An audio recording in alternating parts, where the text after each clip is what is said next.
नमस्कार विद्यार्थियों, art class with Manoj Sharma में आपका स्वागत है। चैनल को लाइक सब्सक्राइब जरूर करें और बेल आइकन को दबाना तो भूलें ही नहीं। ठीक है, अपन बात कर रहे थे 12th क्लास की, 12वीं क्लास की बात कर रहे थे और 12वीं क्लास में अपन पांडुलिपि शैली पढ़ चुके थे। पांडुलिपि के बारे में अपन ने थोड़ा बहुत पढ़ लिया था, लेकिन पांडुलिपि के बारे में अपन ने पढ़ा है और अपन ने समझा भी है। अब नेक्स्ट चैप्टर जो है उसका नाम है राजस्थानी शैली और टॉपिक का क्या नाम है, दूसरा चैप्टर है, चैप्टर का नाम है राजस्थानी शैली।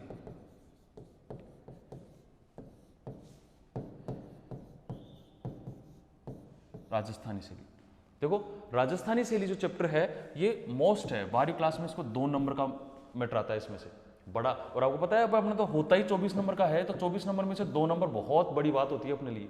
2 नंबर सबसे मोस्ट है और चैप्टर भी ये बहुत अच्छा है, याद भी होने वाला चैप्टर है। तो इसकी अपन बात करते हैं, ज़्यादा समय व्यतीत नहीं करते हुए चैप्टर पे शुरू करते हैं और चैप्टर की बात करते हैं, चैप्टर की बात शुरू करते हैं। देखो कई विद्यार्थियों ने मुझे कहा था कल कि सर आप थोड़ा सही से लिख दें, जैसे कि हम उतार भी सकें उसको, तो मैं वो शुरू कर रहा हूँ, अच्छे से लिखूंगा, कोशिश करूँगा अच्छा लिखूँ। और इसके अलावा कुछ विद्यार्थियों ने कहा कि सर थोड़ा लॉन्ग वीडियो हो गया तो अपन इसको शॉर्ट करने की कोशिश करेंगे, लेकिन चैप्टर बहुत बड़ा है, इसी हिसाब से अपने को थोड़ा जल्दी पढ़ना पड़ेगा, थोड़ा जल्दी पढ़ना पड़ेगा। देखो राजस्थानी शैली की बात कर रहे हैं अपन।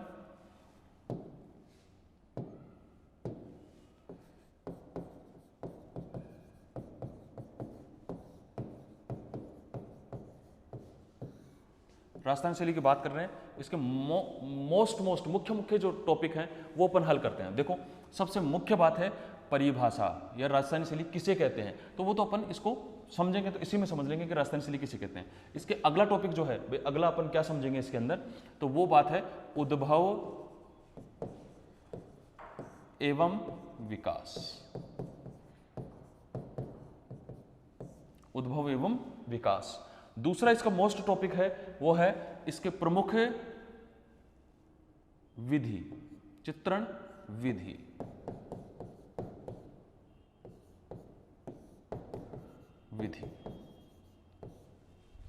ठीक है, और तीसरी अगर अपन बात करें तो तीसरी बात में आएगा वसली। वसली भाई कैसे अपन ने चित्रण विधि, कैसे अपन चित्र बना सकते हैं। एक्चुअली में राजस्थानी शैली जो टॉपिक है ये बहुत मोस्ट टॉपिक माना जाता है, और मोस्ट टॉपिक इसलिए है क्योंकि राजस्थानी शैली में लघु चित्र परंपरा बनी है। तो लघु चित्र परंपरा और किस में बनी है, पहाड़ी शैली में। अपन इसमें ये भी टॉपिक लिख सकते हैं, राजस्थानी शैली व पहाड़ी शैली में अंतर, ये भी एक टॉपिक अपना। फिर नेक्स्ट अगर टॉपिक की बात करें अपन तो इसमें आ जाएगा प्रमुख विषय। प्रमुख विषय, इनकी बात करके और फिर अपन चलेंगे राजस्थानी शैली के पूरी उप शैलियों के ऊपर। अपन जल्दी जल्दी इनके बारे में हल कर लेते हैं। पहले देखो बात करते हैं राजस्थानी शैली की। तो राजस्थानी शैली की बात करें अपन, अगर राजस्थानी शैली की बात करते हैं, देखो पहला पॉइंट अपना राजस्थानी शैली। राजस्थानी शैली का मतलब जो ऐसा क्षेत्र जो राजस्थान क्षेत्र में विकसित और पल्वित शैली है उसे राजस्थानी शैली कहा जाता है। राजस्थानी शैली में किसे कहते हैं, राजस्थान क्षेत्र में विकसित पल्वित शैली को राजस्थानी शैली कहते हैं। इसको अनेक राजाओं के काल में विकसित किया गया। ये लघु परंपरा शैली वाली चित्र शैली है। इसके माध्यम से लघु चित्र ज्यादा बनाए जाते हैं, छोटे चित्र ज्यादा बनाए जाते हैं, अर्थात एक छोटे से चित्र में ही एक पूरी कहानी को दर्शा दिया जाता है। एक छोटे से पेज में ही पूरी कहानी को चित्रण के माध्यम से दर्शा दिया जाता है, खंडों के माध्यम से। इसमें खंड बनाए जाते हैं, अलग अलग भाग, अलग अलग खंड बनाए जाते हैं। इसमें कुछ और चित्र, इसमें कुछ और, इसमें कुछ और, इसमें कुछ और, इसमें कुछ और ऐसे चित्रों की इसका सबसे प्रमुख उदाहरण है इस चित्र का चोर पंचाशिखा। चोर पंचाशिखा एक प्रेम प्रसंग से संबंधित एक कहानी है जिसको अलग अलग भागों में विभाजित किया गया है। तो राजस्थानी शैली की अगर परिभाषा की बात करें अपन, परिभाषा यही होगी, राजस्थान क्षेत्र में विकसित व पल्वित शैली को राजस्थानी शैली कहते हैं। चलो नेक्स्ट कौन सा है अपना, नेक्स्ट है उद्भव एवं विकास। देखो उद्भव एवं विकास की बात अगर अपन करें तो उद्भव एवं विकास राजस्थानी शैली का अपने को कहां से पता चलता है, आनंद कुमार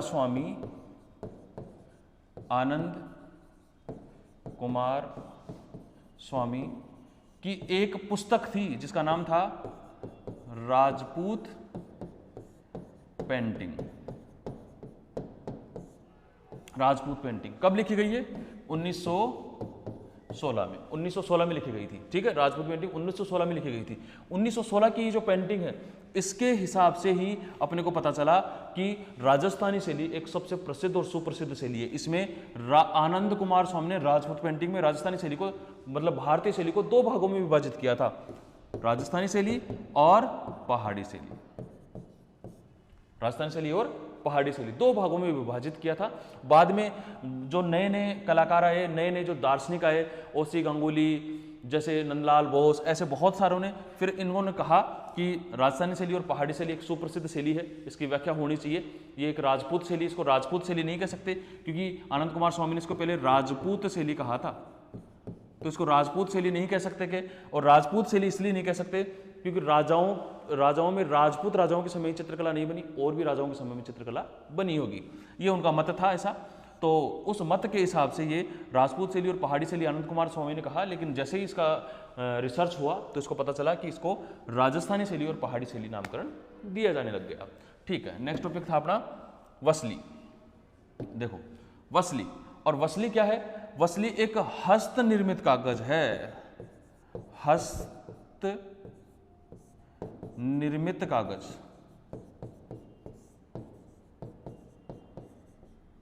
हस्त निर्मित कागज है वसली, एक हस्त निर्मित कागज है, ये हाथ से बनाया जाता है। वसली कागज क्या होता है? एक के ऊपर एक पतले पतले कागज को गोंद से चिपकाकर एक मोटा कागज बना लिया जाता था, और मोटे कागज के ऊपर फिर चित्रांकन किया जाता था जल रंगों से। किससे? जल रंगों से। और जल रंगों के साथ कौन से? प्रकृति रंगों से, प्राकृतिक या खनिज रंगों से, खनिज रंगों से, खनिज रंगों से, खनिज रंगों से इसके ऊपर चित्रांकन किया जाता है, ये वसली कहलाता था। और वसली एक सुप्रसिद्ध चित्रशैली है। वसली के ऊपर जो चित्र बने हुए हैं वो राजस्थान के प्रसिद्ध चित्र कहलाते हैं। ठीक है, नेक्स्ट है राजस्थान व पहाड़ी शैली में अंतर। देखो राजस्थानी और पहाड़ी शैली में सबसे मोस्ट अंतर क्या है?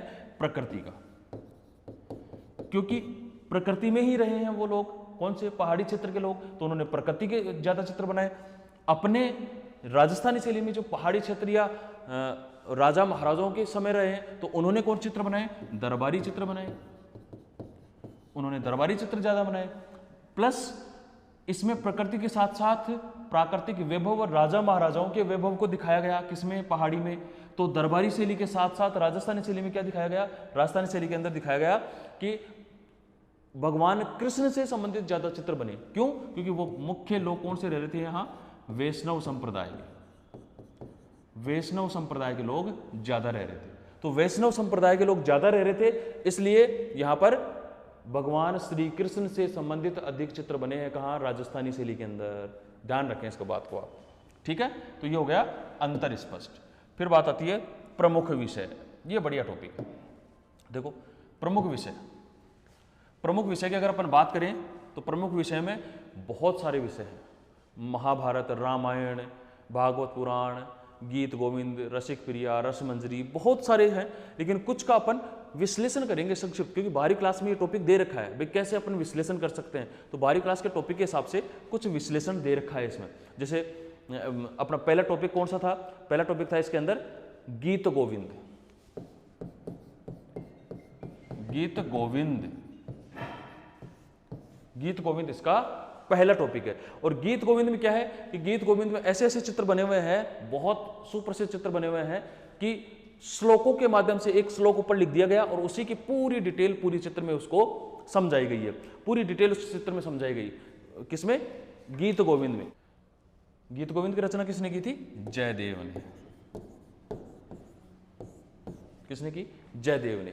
गीत गोविंद की रचना जयदेव ने की। देखो बंगाल का एक राजा था, और बंगाल का राजा था लक्ष्मण सेन, उसका दरबारी कवि था जयदेव, और जयदेव ने गीत गोविंद की रचना की थी। याद रखें, ये प्रश्न पूछा जाने वाला है। गीत गोविंद की रचना किसने की?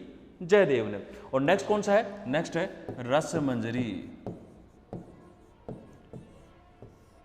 रसमंजरी, देखो ये सारी काव्यात्मक हैं, ये श्लोक लिखे हुए हैं और श्लोकों के माध्यम से नीचे इसके चित्र के बारे में बताया गया है। श्लोकों के बारे में चित्र में नीचे बताया गया।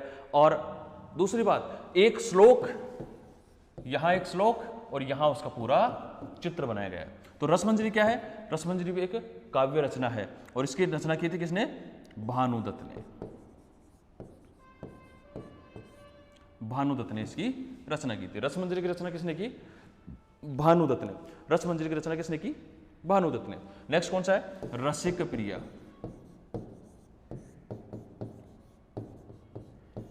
रसिक प्रिया, रसिक प्रिया में भी बहुत सारे काव्यात्मक चित्र हैं और काव्यात्मक चित्रों के बारे में बताया गया है। ठीक है, तो रसिक प्रिया भी एक राजस्थान शैली का सुप्रसिद्ध विषय है। इसकी रचना किसने की थी? केशवदास ने। केशवदास ने। केशवदास ने इसकी रचना की थी किसकी? रसमंजरी की। ओरछा का कवि था, ओरछा का राजा जो था उसका दरबारी कवि था। और फिर आता है कवि प्रिया। कौन सा? कवि प्रिया। देखो, कवि प्रिया की रचना भी किसने की थी? केशवदास ने ही की थी। कवि प्रिया की रचना भी केशवदास ने की थी। कवि प्रिया लेकिन क्यों प्रसिद्ध है? कवि प्रिया इसलिए प्रसिद्ध है क्योंकि कवि प्रिया में 12 मासा, 12 महीनों का वर्णन किया गया है। 12 मासा, 12 महीनों का इसमें वर्णन किया गया है। पूरे 12 महीनों में ऋतुओं के बारे में, सबके बारे में इसमें डिटेल दी गई है और इसमें समझाया गया है कि कैसे मनुष्य में भी परिवर्तन आता है। मनुष्य की जो शिशु अवस्था है, युवावस्था है, प्रौढ़ावस्था है, एक अभिसारिका नायिकाओं के बारे में समझा गया है। वाचक सज्जा नायिका क्या है, उत्का क्या है, अभिसारिका नायिका क्या है, इनके बारे में पूरी डिटेल इसमें बताई गई है। मतलब 12 मासा से संबंधित भी चित्र इसमें बना हुआ है। नेक्स्ट आता है रागमाला। रागमाला से संबंधित भी इसमें चित्र बने हुए हैं। इसके अलावा भागवत पुराण, भारत से संबंधित जो भी धार्मिक ग्रंथ हैं उनके बारे में इसमें चित्रण किया गया है। तो ये सारे चित्रण इसमें किए गए हैं और इससे उपशैलियां जो हैं, उपशैलियां, उसके बारे में अपन कल पढ़ेंगे। आज अपन ने पूरी बेसिक डिटेल पढ़ी है इसकी और बेसिक डिटेल पूरा अपन ध्यान रखेंगे और एक एक टॉपिक अगर क्लियर करते जाओगे तो आपका टॉपिक क्लियर होता जाएगा। ये याद रखें लेकिन आप कौन सा, कि गीत गोविंद किसने लिखा? जयदेव ने। गीत गोविंद किसने लिखा है? जयदेव ने लिखा है। अब गीत गोविंद की बात आप याद रखें, गीत गोविंद जयदेव ने लिखा। ठीक है, रसमंजरी किसने लिखी? भानुदत्त ने। रसिक प्रिया किसने लिखी? केशवदास ने। और कवि प्रिया किसने लिखी? केशवदास ने। ये तो आपको याद रखना है। 12 मासा का वर्णन कहाँ किया गया है? कवि प्रिया में। 12 मासा का वर्णन कहाँ किया गया? कवि प्रिया में। और कवि प्रिया आपसे पूछा जाए कि कौन सा, कि 12 मासा की रचना किसने की? तो 12 मासा की रचना भी किसने की थी? केशवदास ने। इसका भी लिख लेना, केशवदास। केशवदास, ये याद रखें। 12 मासा की रचना भी किसने की? केशवदास ने। तो ऐसे अब याद करते हैं। कल अपन वीडियो और विस्तार से देखेंगे इसमें, क्योंकि काफ़ी लॉन्ग वीडियो हो जाएगा फिर। ठीक है, और चैनल को लाइक और सब्सक्राइब जरूर करें, जिससे कि आपको आगे मिलता रहे, नोटिफिकेशन मिलता रहे, आगे वीडियो मिलते रहें। ठीक है, तो दोस्तों लाइक और सब्सक्राइब जरूर करें। Thank you.